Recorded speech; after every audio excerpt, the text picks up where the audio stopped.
আমাদের এখানে গত দুদিন ধরে এই লেভেলের বৃষ্টি হচ্ছে, দেখো কীরকম জল জমে গেছে চারিদিকে, সেই লেভেলের বৃষ্টি হচ্ছে।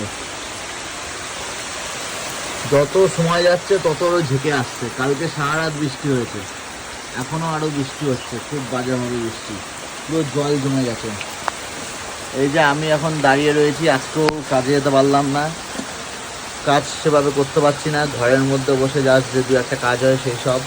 আবার কাজে না গেলে তো হবে না, যাই হোক বৃষ্টির জন্য আটকে গেছি, দুদিন ধরে কোনো কাজই করতে পারছি না, সেই লেভেলের বৃষ্টি হচ্ছে আমাদের এখানে। তো তোমাদের কোথায় কেমন বৃষ্টি হচ্ছে অবশ্যই জানিও। আমার একটু মার্কেটে যাওয়ার কথা ছিল আজকে, তা যেতে পারলাম না। এত বৃষ্টি হলে কী করে যাওয়া যায় বলো? তোমরা কে কোন কাজ করো বা কে কোন কাজে যেতে পারছো না এই বৃষ্টির জন্য অবশ্যই জানিও। আর এই বৃষ্টির মধ্যে তোমাদের কী খেতে ইচ্ছা করে জানিও। আমার তো বিরিয়ানি খেতে ইচ্ছা করছে, আজকে আমরা বিরিয়ানি খাবো। ঠিক আছে, তোমরা জানিও।